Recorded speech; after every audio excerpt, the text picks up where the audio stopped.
नमस्ते everyone and welcome to your channel Neetflix. आज का हमारा टॉपिक है ग्रोथ हार्मोन। सबसे पहले हम बात कर रहे हैं ग्रोथ हार्मोन की। तो बात करते हैं कि ग्रोथ हार्मोन सबसे पहले सिक्रीट कहां से होता है। ये बना दिया मैंने hypothalamus and pituitary gland. Pituitary gland के दो लोब्स हैं, एक तो है एंटीरियर लोब और एक है posterior lobe. Growth hormone is secreted from anterior pituitary. Growth hormone कहां से निकलता है? एंटीरियर पिट्यूटरी से निकलता है। और मान लेते हैं कि ये वो सेल है जहां से ग्रोथ हार्मोन रिलीज होगा। तो यहां से रिलीज होने के बाद ग्रोथ हार्मोन कहां जाएगा? Because we know that pituitary gland is an endocrine gland. तो पिट्यूटरी ग्लैंड के पास डक्ट नहीं होगा। तो जो भी पिट्यूटरी ग्लैंड की सिक्रीशन होगी, अगर उस सिक्रीशन को अपने टारगेट सेल तक पहुंचना है and pituitary gland lakhs a duct, तो उसे वो केमिकल कहां डालना पड़ेगा? ब्लड में। Because blood is the connective tissue which connects almost all the organs in the body. तो ग्रोथ हार्मोन कहां जाएगा?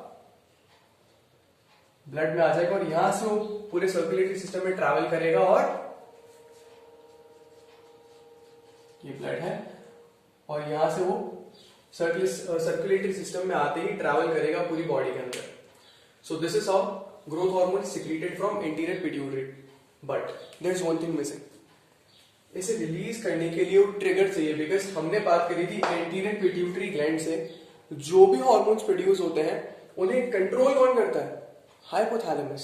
सो हाइपोथैलेमस में क्या होगा?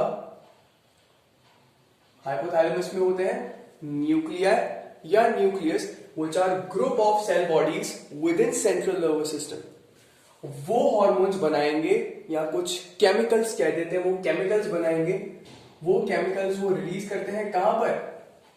There was a connection between anterior pituitary and hypothalamus. वो क्या था? Portal system. तो ये कहां रिलीज कर देंगे उसे?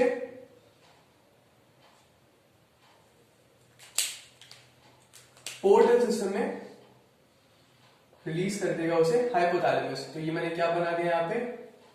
पोर्टल सिस्टम बना दिया है। What is portal system? See, usually क्या होता है हमारी बॉडी के अंदर? टिश्यूज होते हैं, टिश्यू के अंदर सेल्स होते हैं। हमें पता है what is tissue. Tissue is a group of cells which are specialized to perform same function। वही एक टिश्यू होता है।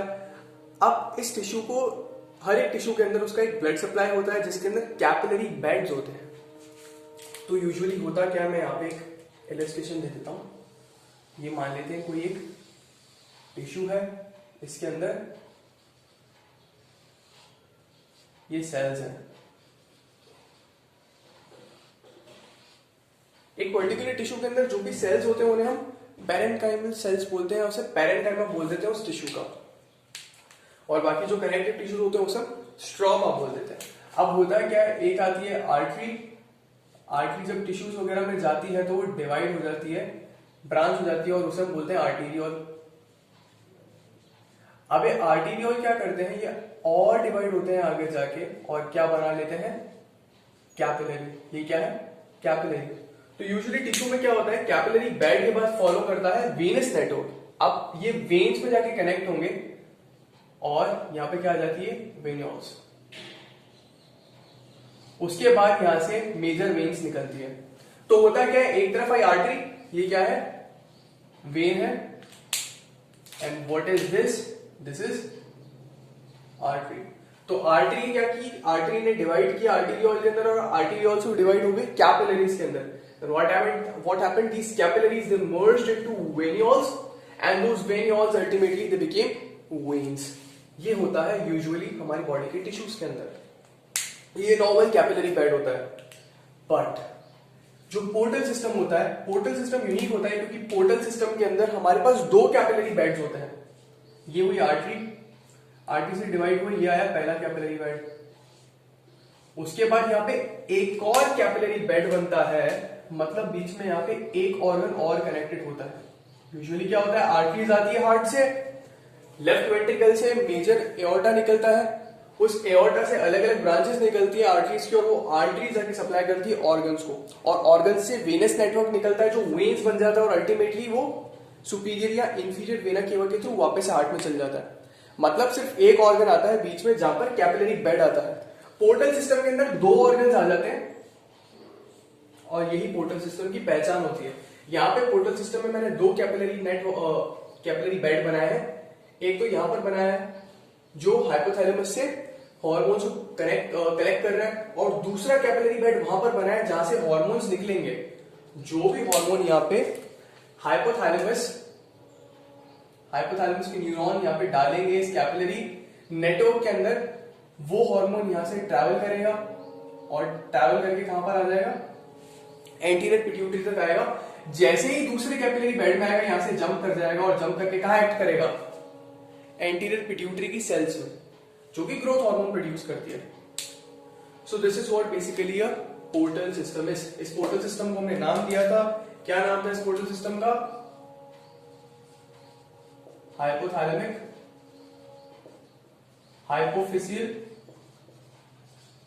hypophyseal is a word for pituitary gland.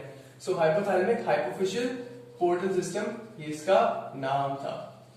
Okay, so hypothalamic neurons ने हॉर्मोन्स को अपनी नर्व एंडिंग्स के through release किया इस हाइपोथैलेमिक हाइपोफिशियल पोर्टल सिस्टम के अंदर। वहां से वो हॉर्मोन्स एंटीरियर पिट्यूटरी पे जाएंगे और कुछ सेल्स पैक्ट करेंगे जहां से हॉर्मोन्स निकलेंगे। तो ये जो हाइपोथैलेमिक न्यूरॉन है इसने यहाँ पे क्या रिलीज करना है, या तो रिलीज करेगा GHRH is growth hormone releasing hormone.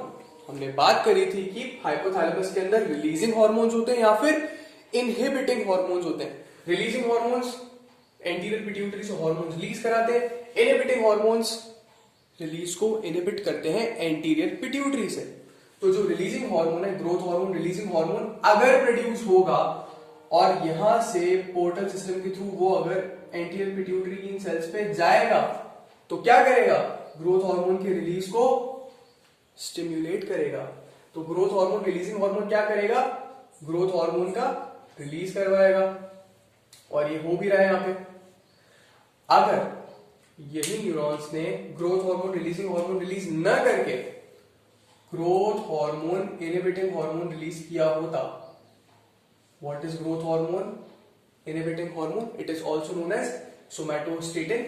Growth hormone inhibiting hormone is the chemical which is produced by these hypothalamic neurons in this portal system, hypothalamic hypophyseal portal system, which helps it to make its way to anterior pituitary and act on somatotropes. Somatotropes पे जब वो act करेगा GHIH तो growth hormone के release को inhibit करेगा। So this is how growth hormones secretion is stimulated and inhibited. It all depends on what kind of factor hypothalamus is producing. Whether it is producing growth hormone releasing hormone or if it is producing growth hormone inhibiting hormone. If it produces growth hormone inhibiting hormone, then growth hormone is not produced, and if it produces growth hormone releasing hormone, then growth hormone is produced. अभी किन factors पे depend करता है कि hypothalamus क्या release करेगा, उनके बारे में बात करेंगे, लेकिन सबसे पहले ग्रोथ हार्मोन के फंक्शंस जो सुपर इंपॉर्टेंट है। अब ग्रोथ हार्मोन के फंक्शंस क्या है, सी ग्रोथ हार्मोन का सबसे इंपॉर्टेंट फंक्शन होता है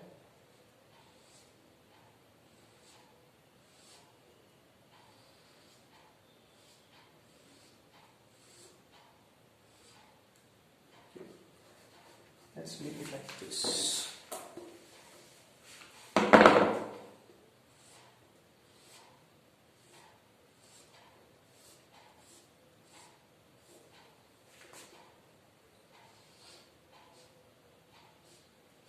नाम से पता चल रहा है कि ग्रोथ हार्मोन का फंक्शन क्या होता है, ग्रोथ कराना।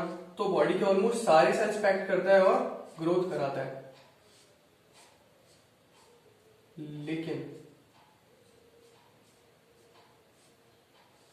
बहुत सारे फंक्शन से जो ग्रोथ हार्मोन करता है उनमें से एक है ये क्या कर रहा है यहां पर, ग्रोथ हार्मोन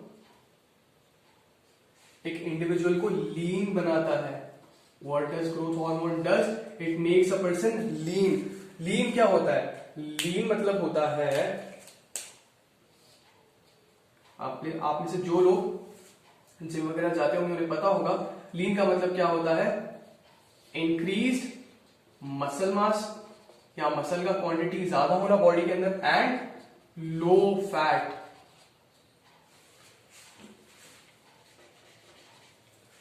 फैट कम होता है लेकिन मसल मास ज्यादा होता है, ये होता है लीन का मतलब। और ये काम कौन कराता है, ये कराता है ग्रोथ हार्मोन। नाम से पता चल रहा है कि ये ग्रोथ कराता है बॉडी की। I am saying, I agree to it that growth hormone is responsible for promoting growth of almost every organ, every cell in the body, लेकिन ये इसका एक मेटाबॉलिक इफेक्ट होता है। ठीक है, ग्रोथ हार्मोन से हमें ये तो पता है कि क्या करेगा, पूरी बॉडी में जितने भी ऑर्गन है उन सबकी ग्रोथ कराएगा। तो क्या कराता है, इसकी वजह से increase in stature, height increase होता है, ओवरऑल बॉडी का ग्रोथ होता है, सेक्सुअल ग्रोथ होता है, almost every cell in the body you can think about, हर जगह ग्रोथ हार्मोन एक्ट करता है। इवन आपका इम्यून सिस्टम भी स्ट्रांग करता है ग्रोथ हार्मोन। तो ये सारे इफेक्ट्स होते हैं ग्रोथ हार्मोन के ग्रोथ से रिलेटेड। ऑस्टियोब्लास्ट पे एक्ट करता है, ऑस्टियोब्लास्ट पे एक्ट करेगा, इंक्रीज एक्टिविटी ऑफ ऑस्टियोब्लास्ट। अगर ऑस्टियोब्लास्ट की एक्टिविटी इंक्रीज करेगा तो बोन्स का ग्रोथ होगा, बोन्स का ग्रोथ होगा, बोन्स ग्रोथ, लीनियर ग्रोथ, मतलब लॉन्जिट्यूडनल ग्रोथ करता है, बोन्स एलोंगेट होगी तभी तो स्टेचर बढ़ेगा। So these are the functions of growth hormone. लेकिन इन सबके साथ एक इंपॉर्टेंट चीज, ग्रोथ हार्मोन ये जितने भी इफेक्ट्स करता है इन सब में जो उसके मेटाबॉलिक इफेक्ट्स होते हैं, प्राइम मेटाबॉलिक इफेक्ट्स, वो क्या होते हैं। जो ग्रोथ हार्मोन होता है उसका काम होता है a amino acids, amino acid, it increases uptake of amino acid. Amino acid का अपटेक जो होता है उसे वो बढ़ा देता है। ग्लूकोज का यूटिलाइजेशन कम करता है, डिक्रीज ग्लूकोज यूटिलाइजेशन। ग्लूकोज का यूटिलाइजेशन क्यों होता है, फॉर एनर्जी। तो एनर्जी के लिए ग्लूकोज का यूटिलाइजेशन ये कम कर देता है। दूसरी चीज, it increases utilisation of fats, it increases utilisation of fat for energy. तो क्या जो मैंने कहा था कि ये लीन बनाता है किसी पर्सन को, यहां से कोरिस्पॉन्ड कर रहा है। यस, यहां से आप उसको जस्टिफाई कर सकते हो कि ग्रोथ हार्मोन अगर अमीनो एसिड का अपटेक बढ़ाएगा तो उसे क्या होगा, अमीनो एसिड का अपटेक कैसे बढ़ाता है। सी यहां पे बनाता हूं, स्केलेटल मसल है, यह है एक स्केलेटल मसल। होगा क्या, ग्रोथ हार्मोन की वजह से जो अमीनो एसिड अपटेक है वो इस मसल में बढ़ जाएगा।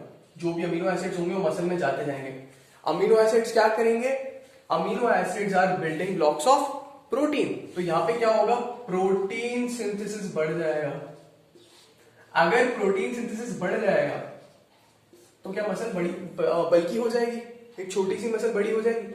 एग्जैक्टली, इसी से तो मसल मास बढ़ेगा। तो ये अमीनो एसिड का अपटेक बढ़ा देता है। दूसरी चीज, ये फैट का यूटिलाइजेशन जो होता है वो बढ़ा देता है एनर्जी के लिए। अब अगर फैट्स का यूटिलाइजेशन बढ़ाएगा तो कहां से रिलीज कराएगा, एडिपोज टिश्यू। ये क्या है, adipose tissue. And adipose tissues are specialised to store fat. जो एडिपोज टिश्यूज होते हैं वो फैट को स्टोर करके रखते हैं। तो ग्रोथ हार्मोन जब भी यहां पे एक्ट करेगा, ग्रोथ हार्मोन जब भी इस पर एक्ट करेगा तो क्या कराएगा, बहुत सारा फैट रिलीज कराएगा ब्लड के अंदर, और इस फैट से क्या करेगा, एनर्जी प्रोड्यूस कराएगा। That's what growth hormone does to the fats.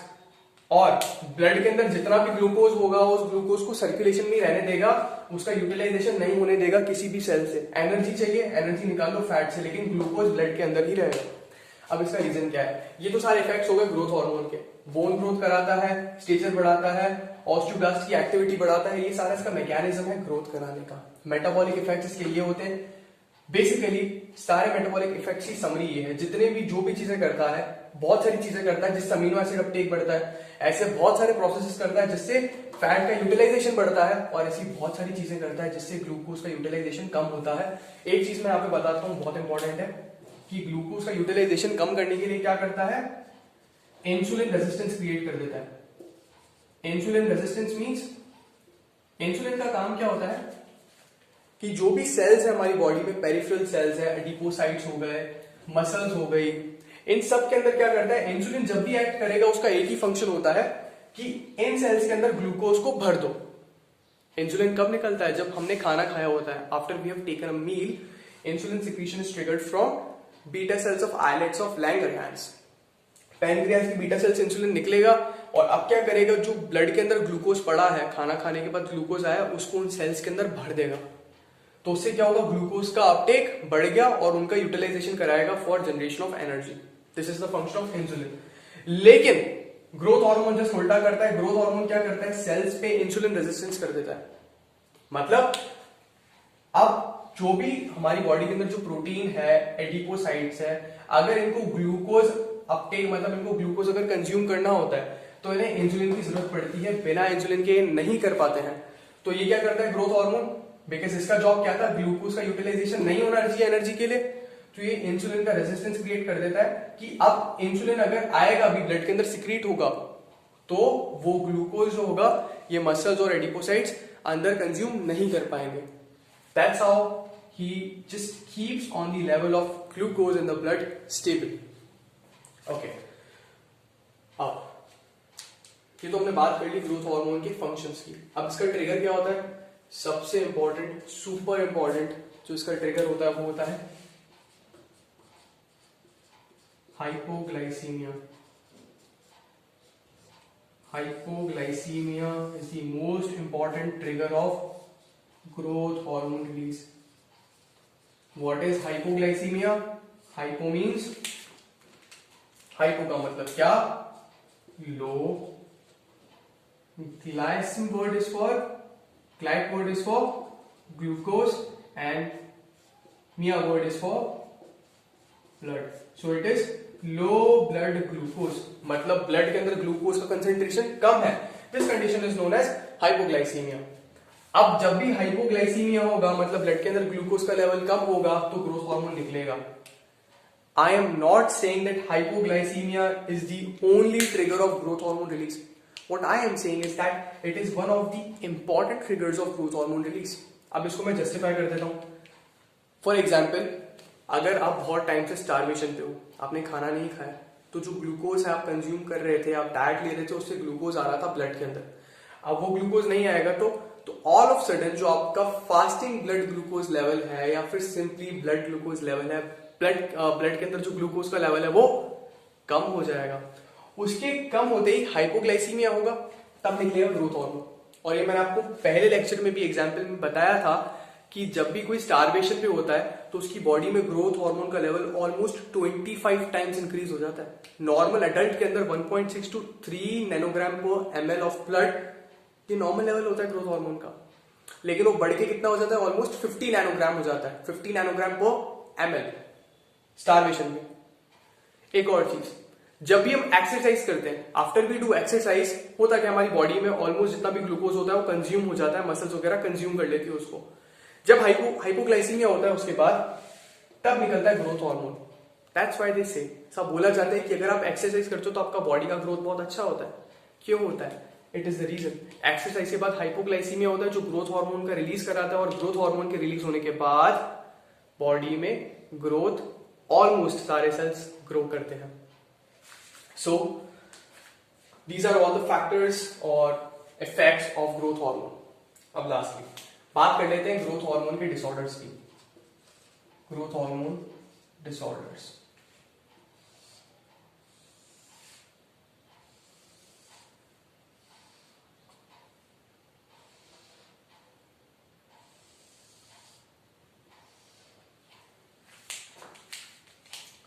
Okay.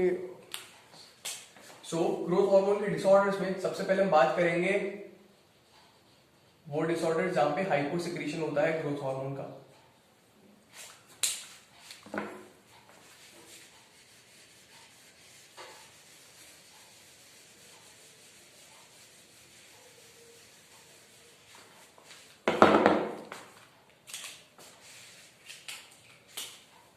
ऐसे बना लेते हैं इसे। पहले हम बात करेंगे उन डिसऑर्डर्स की जहां पे हाइपोसिक्रीशन होता है ग्रोथ हार्मोन का, मतलब ग्रोथ हार्मोन का सिक्रीशन नॉर्मल से भी कम हो रहा है, हाइपोसिक्रीशन। दूसरा हाइपरसिक्रीशन। अब सबसे पहले बात कर लेते हैं हाइपरसिक्रीशन की। सी हाइपर सिक्रीशन जब भी होता है ग्रोथ हार्मोन का तो दो टाइप के डिसऑर्डर्स हो सकते हैं। पहला है acromegaly, first one is acromegaly and दूसरा है जाइजेंटिज्म। जाइंट्स। अब कौन सा किस एज में होता है वो इंपॉर्टेंट है, बिकॉज एक्रोमेगैली होता है अडल्ट्स के अंदर, जाइजेंटिज्म होता है किड्स के अंदर। जब ग्रोथ हार्मोन बहुत ज्यादा निकलेगा तो होगा क्या? I told you almost body के जितने भी ऑर्गन्स हैं सबका ग्रोथ कराता है।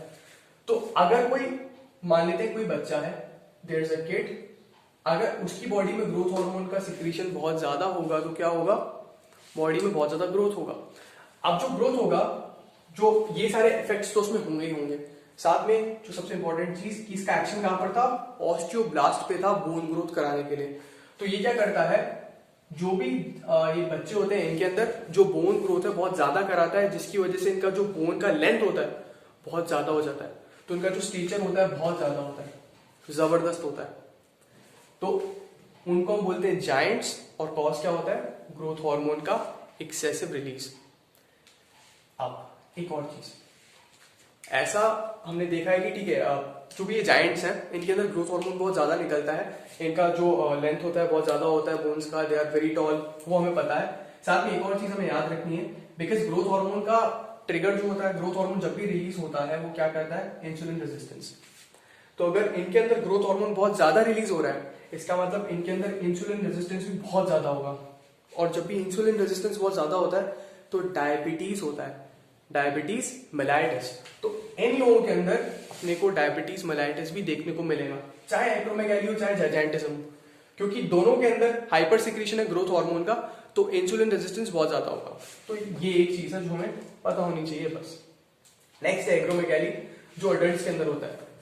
एक्रोमेगैली में क्या होता है? After these individuals, after they have attained adulthood, suddenly all of a sudden because of any pathological condition, somehow growth hormone release in them is very high, and once it becomes very high, what happens? All the cells in their body, they undergo rapid growth, almost explosive growth. अब इनके अंदर अगर इतना ज्यादा growth होगा तो क्या possible है कि इनका जो बोन का लेंथ है वो बढ़ जाएगा? नहीं, बिकॉज जो एपिफिशियल प्लेट्स होती है, बोन के अंदर रीजन्स होते हैं अलग अलग, मेटाफिसिस, डायाफिसिस, शाफ्ट में रीजन्स होते हैं, तो वहां पर एक रीजन आता है एपिफिशियल प्लेट, जहां पर कार्टिलेज होता है। वही रीजन होता है जहां पर जब भी ग्रोथ हार्मोन एक्ट करता है वो बोन का ग्रोथ कराता है। लेकिन एक बार वो प्लेट्स अगर क्लोज हो जाए, which usually occurs after the age of 18, और there is a range we say between the age of 18 years to 22 years, epiphyseal plates close. अगर ऐसा हो गया तो उसके बाद बोन का ग्रोथ नहीं होगा, चाहे कितना ही ग्रोथ हार्मोन दे दो। तो अगर इनके अंदर इतना सारा ग्रोथ हार्मोन रिलीज होगा तो इनके अंदर बोन्स की ग्रोथ नहीं होगी, लेकिन बोन्स की ग्रोथ लीनियर ग्रोथ नहीं होगी। मैंने यहाँ पे कहा था बोन्स की लीनियर ग्रोथ कराता है यूजुअली, लेकिन वो किसके साथ था? वो किड्स के केस में था। लेकिन अगर इनके अंदर अडल्ट्स के अंदर ग्रोथ हार्मोन रिलीज हो रहा है कंटिन्यूसली, तो बोन्स क्या होता है? ऐसे लॉन्जिट्यूडनली ग्रो नहीं करेगी, अब विड्थ में ग्रो करती है, तो उनका थिकनेस बढ़ जाता है, तो बोन्स बहुत ज्यादा मोटी हो जाती है, उनका जो विड्थ होता है वो बढ़ जाता है। तो इनके अलग साइंस होते हैं, मतलब इनका जो प्रोट्रूजन होता है फ्रंटल बोन का वो बहुत ज्यादा होता है, बड़ा होता है। जो नोज का साइज होता है, बिकॉज जो नेजल सेप्टम होता है वो बड़ा हो जाता है। जो हाथ होते हैं वो बहुत बड़े होते हैं, extremities they are real big. ये कुछ साइंस हैं इनके जो प्रोबेबली हो सकता है कभी एग्जाम में पूछ ले, बट हमें सिर्फ इतना पता होना चाहिए। सबसे इंपॉर्टेंट, एक्रोमेगैली एडल्ट्स में होता है, जाइजेंटिज्म किड्स में होता है, and these disorders are associated with hypersecretion of growth hormone. Okay, अब आता है हाइपोसिक्रीशन।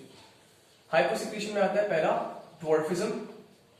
अब ड्वार्फिज्म अपने को पता है क्या होता है, नाम से पता चल रहा है, people are dwarf. Dwarf means their stature is short, overall growth in their body is kind of like restricted. So dwarfism occurs in kids. Short stature growth नहीं होता है, बिकॉज ग्रोथ हार्मोन की कमी होगी तो ग्रोथ नहीं होगा। Dwarfism से रिलेटेड सबसे इंपॉर्टेंट चीज है इसका डिफरेंशिएशन। इसको डिफरेंशिएट करना हमें बहुत इंपॉर्टेंट है क्रिटिनिज्म से। What is cretinism? जो थायरॉक्सिन होता है, थायराइड हार्मोन होता है थायरॉक्सिन, अगर उसका चाइल्डहुड में डेफिशिएंसी हो जाए तो भी ग्रोथ रुक जाता है। ग्रोथ हार्मोन का अगर सिक्रीशन भी रुक जाए चाइल्डहुड में तो भी ग्रोथ रुक जाता है, लेकिन दोनों में एक डिफरेंस है। डिफरेंस क्या है? जो थायरॉक्सिन है it is important for development of central nervous system. And what is central nervous system? Central nervous system is that particular system in our body where the seat of intelligence lies. वहां पर जहां पे आपको हमारा जो intelligence है वो कहां पर है? सेंट्रल नर्वस सिस्टम है। तो अगर सेंट्रल नर्वस सिस्टम का डेवलपमेंट थायरॉक्सिन की वजह से हो रहा है और आपने थायरॉक्सिन का लेवल कम कर दिया तो क्या होगा? सेंट्रल नर्वस सिस्टम का डेवलपमेंट नहीं हो पाएगा। और अगर सेंट्रल नर्वस सिस्टम का डेवलपमेंट नहीं होगा तो जो IQ होता है वो लो होता है। तो क्रिटिनिज्म के अंदर क्या होता है? क्रिटिनिज्म के अंदर IQ लो होता है, लेकिन ड्वार्फिज्म में IQ नॉर्मल होता है। ये दोनों के बीच में डिफरेंस होता है and this is super important. एक और कंडीशन हाइपोसेक्रीशन की बात करेंगे जिसकी हम, वो है सिमेंट्स डिजीज। सिमेंट्स डिजीज के अंदर क्या होता है? इस पे क्वेश्चन भी आ रखा है। जो हमारा एंटीरियर लोब होता है पिट्यूटरी ग्लैंड का वो डैमेज हो जाता है, कंप्लीटली डिस्ट्रॉय हो जाता है। Complete destruction of anterior lobe of pituitary is known as Simmonds disease. Simmonds disease में एंटीरियर लोब पिट्यूटरी का कंप्लीटली डैमेज हो जाएगा, तो जो भी हार्मोन्स एंटीरियर पिट्यूटरी से निकल रहे थे उन सबका डेफिशिएंसी हो जाता है। उनमें से एक है ग्रोथ हार्मोन, तो ग्रोथ भी कम हो जाएगा। इसके लिए हमने इसे हाइपोसिक्रीशन में ले लिया ग्रोथ हार्मोन के। Otherwise it is common to all those diseases in which secretion, primary secretion from anterior pituitary gland is suppressed. So this was all about growth hormone. So let's just recap. Growth hormone का काम क्या होता है? Overall growth कराना body के हर एक organ की। इसके लिए वो क्या करता है? बेसिकली वो ऑस्टियोब्लास्ट पे एक्ट करता है और बोन्स का ग्रोथ कराता है, जिससे स्टेचर बढ़ता है और ऑलमोस्ट सारी बॉडी के सेल्स पे एक्ट करता है।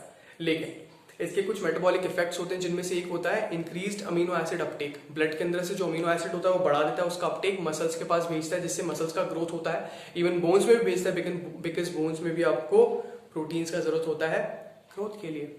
उसके बाद जो ग्लूकोज का यूटिलाइजेशन वो कम करा देता है। क्यों कराता है? उसका रीजन क्या था? इसका ट्रिगर क्या था? हाइपोग्लाइसीमिया। तो इसको करना क्या? हाइपोग्लाइसीमिया ही अगर ग्रोथ हार्मोन निकलवा रहा है तो इसे उसको नॉर्मलाइज करने के लिए क्या करना है? ग्लूकोज का लेवल नॉर्मल करने के लिए ग्लूकोज का यूटिलाइजेशन कम कर दो, तो धीरे धीरे ग्लूकोज का लेवल नॉर्मल हो जाएगा। और दूसरा क्या करता है? फैट का यूटिलाइजेशन बढ़ा देता है, जिसकी वजह से जो फैट होता है बॉडी के अंदर वो कम हो जाता है। इसका अच्छा एग्जांपल है लीन बॉडी ट्रांसफॉर्मेशन। एक ओबीस पर्सन लीन हो जाता है, this is the effect of growth hormone. Growth hormone release कहां से होता है? एंटीरियर पिट्यूटरी से। कौन रिलीज कराता है? Growth hormone releasing hormone. Inhibit कौन करेगा? Growth hormone inhibiting hormone somatostatin. और इसके डिजीजेस क्या होंगे? वो डिजीजेस जहां पे ग्रोथ हार्मोन का रिलीज बहुत ज्यादा होता है। Acromegaly in adults, gigantism in kids. Giants जो होते हैं they are really tall, so that is one of their distinguishing feature. जो एक्रोमेगैली होती है यहाँ पे एक्सट्रीमिटीज की जो बोन होती है, एक्सट्रीमिटीज में जो बोन्स होती है बहुत बड़ी बड़ी होती है, एक्सट्रीमिटीज बड़ी बड़ी होती है, नोज बड़ा होता है। जो फ्रंटल बोन होता है उसका जो हम बोलते हैं कर्वेचर बहुत ज्यादा होता है। और इन सबके अंदर अब क्या देखने को मिलेगा? Diabetes mellitus, because insulin resistance बढ़ा देता है ग्रोथ हार्मोन। नेक्स्ट था हाइपोसिक्रीशन। हाइपोसिक्रीशन होता है ड्वार्फिज्म में और सिमेंट्स डिजीज में। ड्वार्फिज्म में ग्रोथ हार्मोन वैसे ही कम प्रोड्यूस हो रहा होता है, तो वहां पर जो ग्रोथ होता है वो सप्रेस हो जाता है इन चाइल्डहुड। सिमेंट्स डिजीज में क्या होता है? Anterior lobe of pituitary completely destroy हो जाता है। बहुत सारे रीजंस होते हैं, हम उन रीजंस की बात नहीं करेंगे। सो that is all for today. Thank you.